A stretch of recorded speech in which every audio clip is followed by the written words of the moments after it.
Ibu, bapak, saudari, saudara, rekan-rekan muda dan adik sekalian yang terkasih, dimanapun Anda berada, bertemu kembali dengan saya, Ramotino SSCC, di dalam catatan pesiarah. Seringkali di dalam perjalanan hidup kita merasa tidak dikasihi, padahal Tuhan sudah menjanjikan. Tetapi seringkali kita lupa, justru kita yang lupa untuk datang kepadanya dan mohon belas kasih serta cinta yang berasal daripadanya. Seringkali kita justru mengutamakan apa yang baik menurut kita. Sebelum kita mendengarkan permenungan dari catatan pesiarah, marilah kita membuat tanda kemenangan Kristus. Dalam nama Bapa dan Putera dan Roh Kudus. Amin. Allah Bapa yang Maha Rahim, Engkau mengutus Putramu ke dunia untuk membebaskan kami dari perbudakan dosa. Anugerahkanlah kami rahmat-Mu, sehingga kami yang menantikan Yesus Kristus Putramu menerima kebebasan yang sejati. Dan dampingilah kami di dalam persiaran hidup kami, agar kami Kau pantaskan untuk menyambut kedatangan-Mu di dalam hati kami. Demi Kristus pengantara kami. Amin. Ibu, bapak, saudari, saudara, rekan-rekan muda dan adik-adik sekalian yang terkasih dalam Yesus Kristus. Di dalam kitab nubuat Yesaya jelas dikatakan, pastilah Tuhan mengasihi kita semua apabila kita berseru-seru kepadanya, apabila kita datang kepadanya. Pertanyaan refleksi bagi kita semua. Sudahkah kita selalu datang kepada Dia sang pemilik kehidupan kita? Ataukah kita datang ketika kita butuh, ketika kita diasingkan, ketika kita dikucilkan?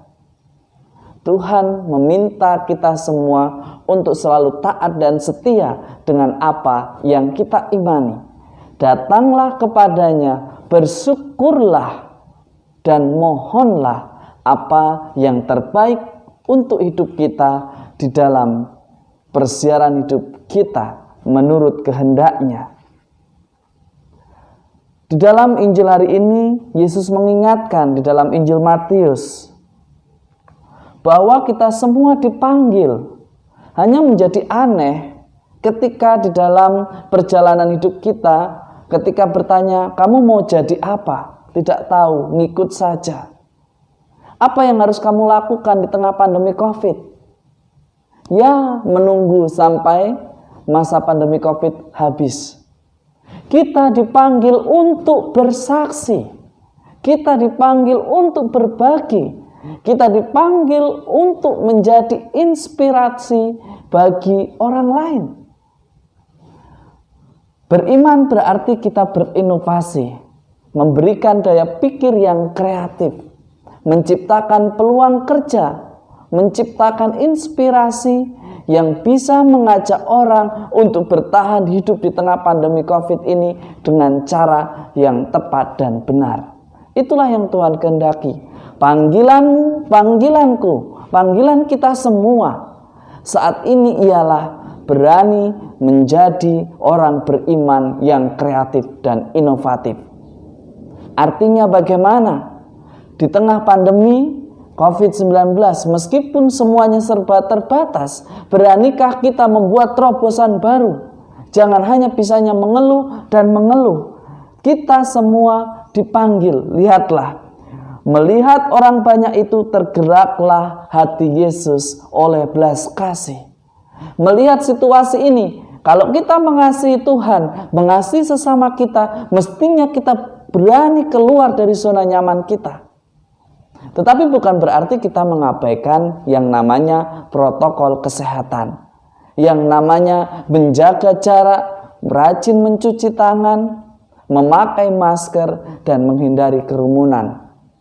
Tetapi seringkali kita cuek, seringkali kita dihantui oleh yang namanya bosan, seringkali kita bahkan dihantui oleh yang namanya kekecewaan dan sakit hati. Tetapi Hari ini Yesus mengingatkan di dalam Injil Matius, kita dipanggil untuk bersaksi. Salah satu wujud saksi yang terbaik ialah menghidupi apa yang kita imani.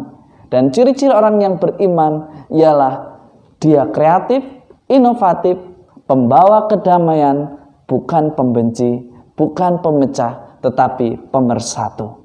Semoga berkat Tuhan selalu melindungi dan memberkati kita semua dalam nama Bapa dan Putera dan Roh Kudus. Amin. Masa kehadiran Tuhan semakin dekat. Kita semua dipanggil untuk datang kepadanya, memuliakan Dia dengan menjadi orang yang beriman, kreatif, inovatif, tetapi tidak melanggar suatu kebenaran, melainkan digerakkan oleh belas kasih Allah yang lebih dahulu mencintai kita semua. Selamat beraktivitas, Tuhan memberkati. Amin.